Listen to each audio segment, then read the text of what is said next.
Olá! Hoje a gente vai mergulhar de cabeça em uma das cenas mais icônicas e, assim, fundamentais do cristianismo, a Última Ceia. Sem dúvida. Para milhões de pessoas é o momento em que Jesus instituiu a Eucaristia, a Santa Ceia. Mas sabe, uma análise textual que a gente recebeu me fez parar e pensar. E se a história for um pouquinho diferente? Uhum. A questão que a gente vai investigar é: Jesus realmente deu uma ordem para que aquele jantar virasse um ritual a ser repetido para sempre? Para guiar nossa conversa, a gente tem um documento do Marcelo Oliveira, que faz uma análise comparativa, quase forense, de 4 textos do Novo Testamento que narram esse momento. É um trabalho bem minucioso. Sim, e a nossa missão aqui é tentar entender o passo a passo desse raciocínio, ver de onde o autor partiu e como ele chegou nessa conclusão que, vamos combinar, balança uma das crenças mais estabelecidas do cristianismo. E é fundamental entender o peso disso, né? Para católicos é um sacramento central, para protestantes uma ordenança sagrada. Exato. A base de tudo é a crença de que Jesus naquela noite foi explícito: façam isso em memória de mim. É uma instrução direta. A análise que a gente vai explorar hoje não usa fontes externas nem teorias da conspiração. Não. Ela usa os próprios textos bíblicos para questionar se essa instrução foi de fato dada por Jesus naquele momento. É um debate que acontece dentro da própria Escritura, sabe? Ok, vamos desdobrar isso então. A fonte começa de um jeito muito inteligente, colocando 2 relatos lado a lado, quase como se fossem depoimentos de testemunhas, né? Uhum. O que está em Mateus, capítulo 26, e em Marcos, capítulo 14. São narrativas muito, muito parecidas. Eu vou ler um pedacinho de Mateus só para a gente ter a cena na cabeça. Certo. Durante a refeição, Jesus tomou o pão, benzeu-o, partiu-o e o deu aos discípulos, dizendo: Tomai e comei, isto é meu corpo. Bebei dele todos, porque isto é o meu sangue, o sangue do Novo Testamento. Certo. E o primeiro grande ahá da análise está justamente no que não está aí. Como assim? Se você ler com atenção tanto Mateus quanto Marcos, a cena é a de um jantar de Páscoa judaica.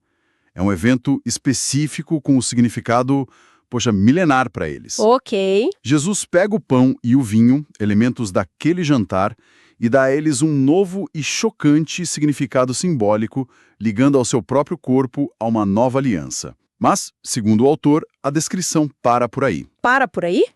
Não existe em nenhum desses 2 livros qualquer frase que se pareça com uma ordem. Peraí, então nos 2 primeiros relatos, que muitos estudiosos dizem ser os mais antigos, a ordem direta, ela simplesmente não existe. É isso? Exatamente. A narrativa descreve o que aconteceu, o que foi dito, a simbologia poderosa que Jesus criou. Mas não tem e agora vocês devem repetir isso. Entendi. É a descrição de um evento, não a instituição de um ritual. O autor até aponta um detalhe etimológico interessante.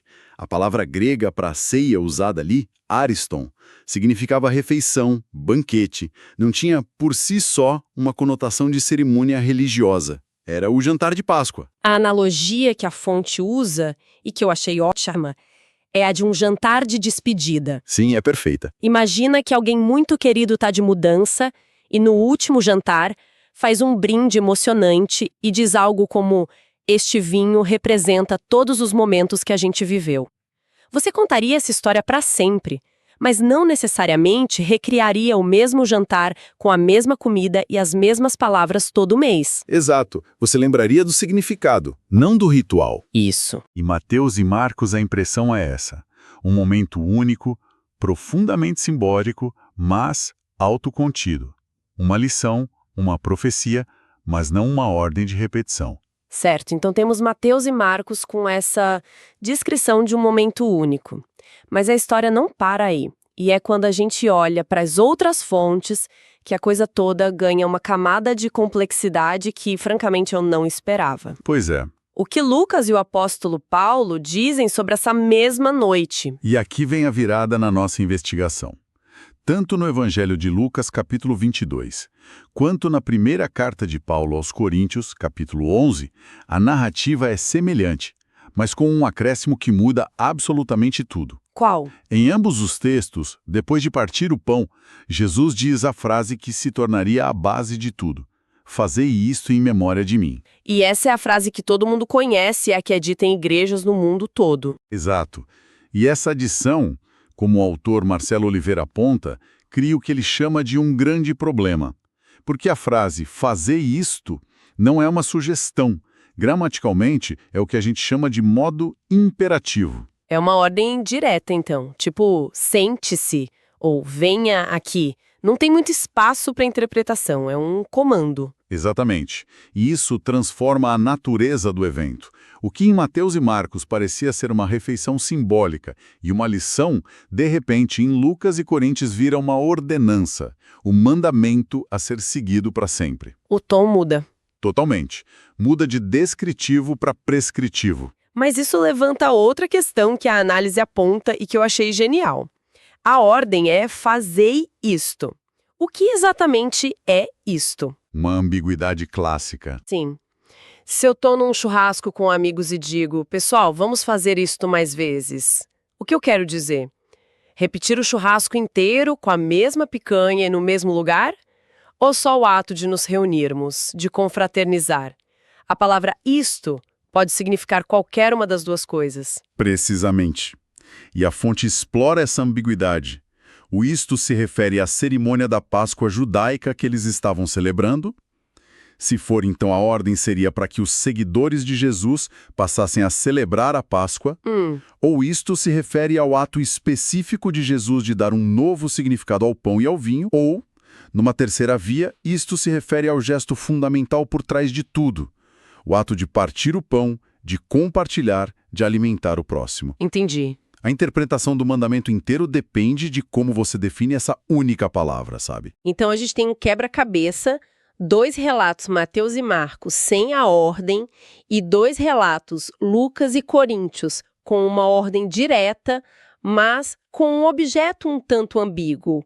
É uma contradição textual. Como a gente resolve isso? Como um detetive faria? A fonte propõe exatamente isso, uma abordagem investigativa. E a pergunta-chave é a mais simples e mais poderosa de todas. Qual? Dos 4 autores que escreveram sobre a Última Ceia, quem realmente estava lá? Quem foi testemunha ocular? E a resposta para isso é? A resposta é surpreendentemente clara. Dos 4, apenas um. Mateus, também chamado de Levi, o coletor de impostos, era um dos 12 apóstolos. Ele estava sentado à mesa. Certo. E os outros? Já Marcos, segundo a tradição da igreja, era um discípulo de Pedro e teria escrito seu evangelho com base nas memórias dele. Lucas era um médico, companheiro de viagem do apóstolo Paulo, um historiador cuidadoso que compilou relatos que ouviu. E o próprio Paulo, que escreveu aos Coríntios, se converteu anos após a morte de Jesus e afirma ter recebido suas informações por revelação direta ou pela tradição que já circulava. Nenhum dos 3 estava na sala naquela noite. Espere um pouco, isso é fundamental. Quer dizer que a base para um dos rituais mais importantes do cristianismo, a ordem direta fazer isto, vem justamente das fontes que não estavam lá para ouvir? É. Isso muda completamente a perspectiva. É quase como ouvir uma história de segunda mão que ganhou um detalhe crucial no telefone sem fio da tradição. Esse é o cerne do argumento do autor. A única testemunha ocular que nos deixou um relato escrito, Mateus, descreve o simbolismo, mas não a ordem. E a ordem aparece só depois. Aparece nos relatos posteriores, de segunda mão. Isso não significa que Lucas ou Paulo estivessem mentindo, claro, mas abre a porta para a possibilidade que a fonte sugere de que essa frase tenha sido um acréscimo. Um acréscimo. Mas com que finalidade? Por quê? Bem, a gente pode especular com base no contexto, né? Paulo, por exemplo, estava escrevendo para a igreja de Corinto, que era uma bagunça. Certo. As pessoas estavam transformando as refeições comunitárias em festas onde alguns comiam muito e outros passavam fome. Ao inserir a frase "fazei isto em memória de mim", Paulo está dando um peso sagrado, uma autoridade divina, àquela refeição. Ah, entendi. E ele a transforma de um simples jantar comunitário em um ritual solene, para tentar colocar ordem na casa. Pode ter sido uma forma de formalizar uma prática que já estava surgindo naturalmente na igreja primitiva, para dar-lhe um fundamento apostólico mais forte. Isso faz muito sentido. Não é uma invenção maliciosa, mas uma formalização para resolver um problema prático. Então, se a análise nos leva a crer que a ordem não partiu diretamente de Jesus naquela noite, qual era então o propósito do que ele fez? Se não era para criar um ritual, qual era a mensagem? A fonte descarta primeiro uma das interpretações da ordem, a de que Jesus estaria dizendo para todos celebrarem a Páscoa judaica. Por quê? O autor argumenta que isso iria contra a própria lei de Moisés, que era muito específica.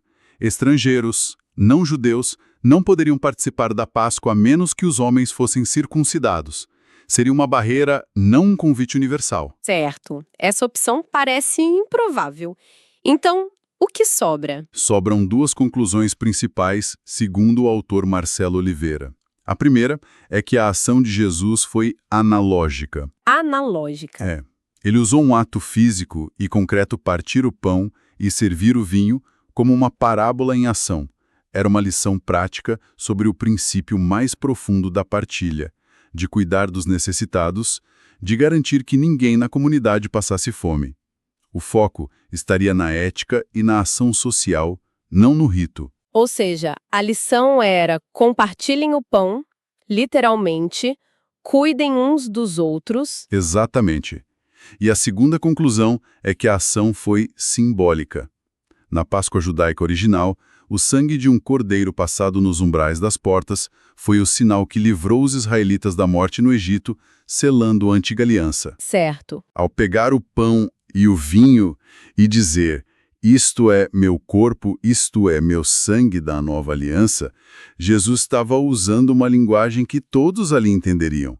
Ele estava anunciando de forma figurativa que sua morte iminente seria o sacrifício definitivo que selaria uma nova forma de relacionamento entre Deus e a humanidade. Então, nessa visão, o que aconteceu na última ceia não foi a criação de um novo rito, mas sim duas coisas ao mesmo tempo: uma lição prática sobre partilha e um anúncio profético sobre sua morte redentora. Isso. A refeição era o palco para a mensagem, não a mensagem em si. Exatamente. O foco não estaria em repetir os gestos, mas em entender e viver os dois significados por trás deles. O cuidado com o próximo e a lembrança do sacrifício que estabeleceu a nova aliança. O meio não era o fim. Ok, vamos juntar todas as peças então. A análise que a gente explorou hoje nos propõe um caminho bem lógico. Começa mostrando que os dois relatos mais antigos da última ceia, incluindo o da única testemunha ocular, Mateus, não contém uma ordem para repetir o ato. Depois, mostra que a ordem "fazei isto em memória de mim" aparece apenas nos relatos de não testemunhas, como Lucas e Paulo. E a partir dessa premissa, a conclusão que a fonte de Marcelo Oliveira nos oferece é que a Eucaristia, ou a Santa Ceia, como rituais formais, talvez não tenham sido uma instituição direta de Jesus, mas sim uma evolução posterior da Igreja primitiva. Certo. O gesto original teria sido, em sua essência, um ensinamento poderoso sobre a partilha e um símbolo da nova aliança, e não um mandamento para criar uma nova cerimônia religiosa. É uma perspectiva que, independentemente de concordarmos ou não, nos força a reler textos que a gente achava que conhecia de cor e a pensar sobre como as tradições se formam, né? Sem dúvida. Isso nos deixa com uma pergunta final para refletir, que vai além do texto em si. Se o argumento da fonte estiver correto, e o gesto original de Jesus foi primariamente sobre o ato concreto de partilhar o alimento e sobre o significado de seu sacrifício, como essa prática evoluiu ao longo dos séculos? Como saiu de um jantar simbólico para se tornar um dos sacramentos mais estruturados, teologicamente complexos e, por vezes, até motivo de divisão dentro do próprio cristianismo, com debate sobre transubstanciação, consubstanciação e tudo mais. Exato. O que essa jornada, do gesto simples à doutrina complexa, nos diz sobre a natureza humana, sobre a nossa necessidade de ritualizar o sagrado e sobre como as ideias se transformam radicalmente ao longo do tempo? Essa evolução por si só é uma história tão fascinante quanto a do evento original.